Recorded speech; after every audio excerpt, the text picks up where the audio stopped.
You are to be rich in good works, generous and ready to share, so that you may take hold of the life that really is life. In the name of our God's inescapable network of mutuality. Amen.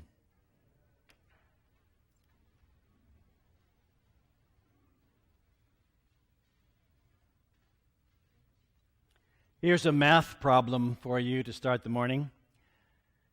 The 3 selfish sons of an Egyptian camel herder inherited his 17 camels at his death, and his will said half of the camels, the oldest, were for the oldest son.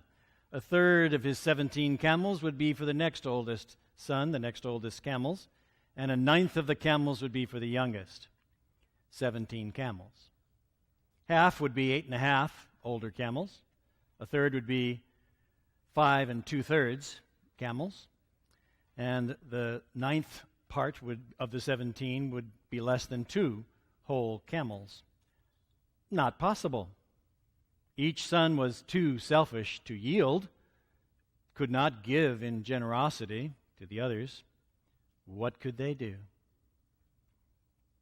How would you solve the problem without killing any camels? Think about it and about how that could possibly apply to today's gospel. Today's gospel is a story about an anonymous rich man and a poor man named Lazarus. Tradition has given the rich man the Latin name for rich man, which is Dives. In the story, Dives has a feast all his life, Lazarus a famine. One's life on earth is a party, the other misery. As Jesus tells the story, these two are interdependent, although they live in different worlds. As the story is told, the poor man dies and goes to the bosom of his father Abraham. And then the rich man dies and goes to Hades. This is what Walter Brueggemann calls the moment of dreadful equity. The rich and the poor are very different in life, very alike in death. A reversal takes place. The first is now last, the last first. The poor man, Lazarus, sits next to Father Abraham at the table.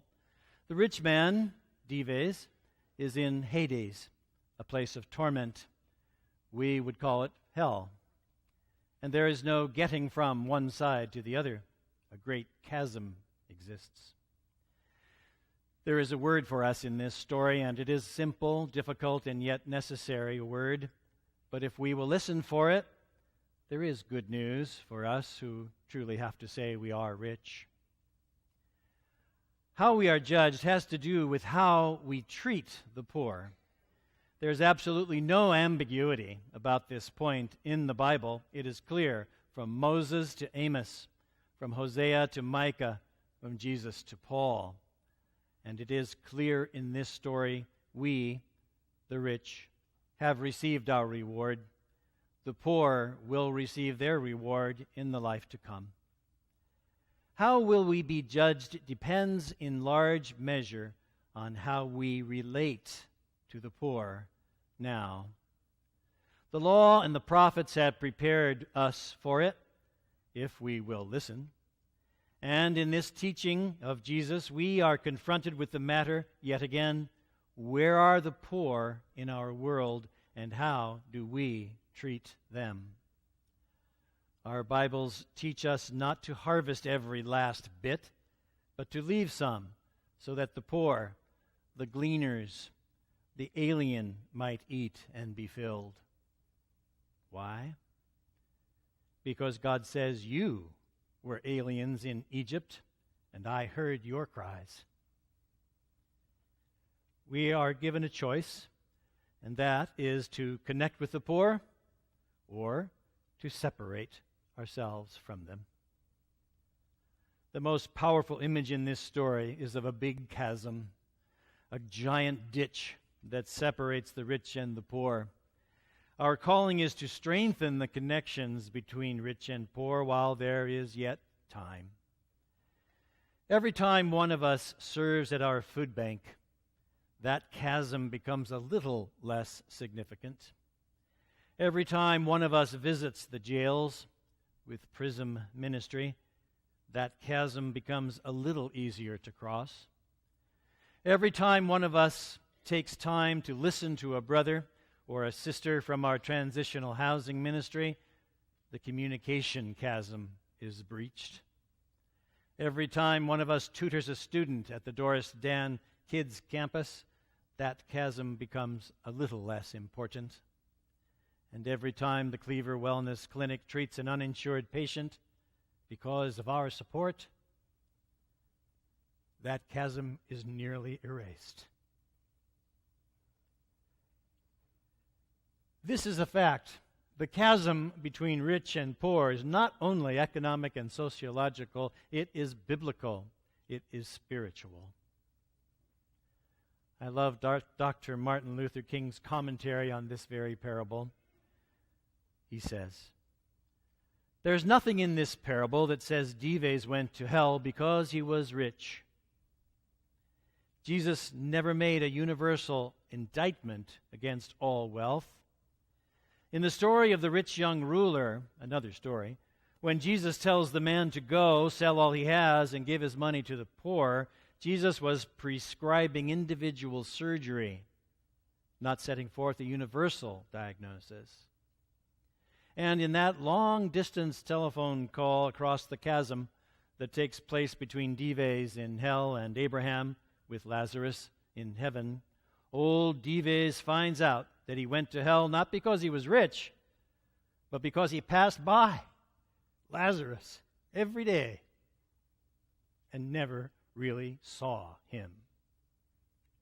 Dives went to hell because he allowed Lazarus to become invisible, because he failed to use his wealth to bridge the gulf that separated him from his brother Lazarus here on earth. In fact, he didn't even realize that Lazarus was his brother. If Dr. King was right, this is not primarily a text about poverty, about our wealth, or even about the proper allocation of resources. This is a text about vision. This is a text in which Jesus calls us to confront the reality that every day we pass by people who are in desperate need, in obvious ways and in far deeper, less obvious ones, and we walk right by. Needs are not met.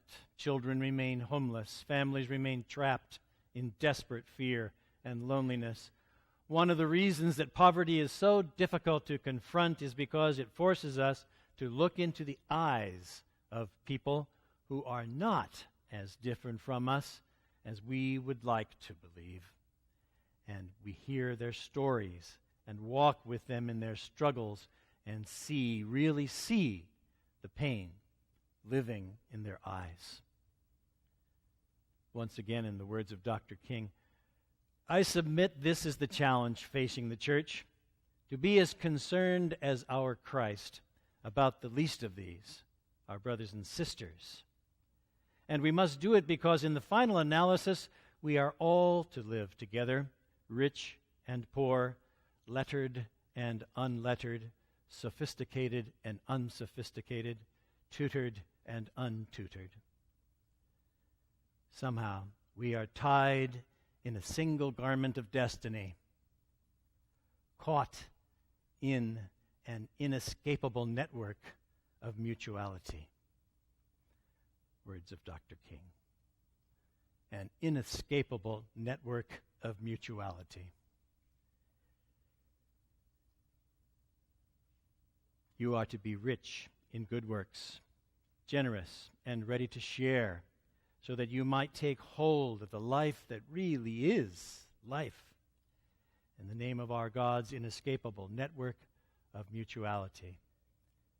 Amen. Oh, yeah, the 17 camels.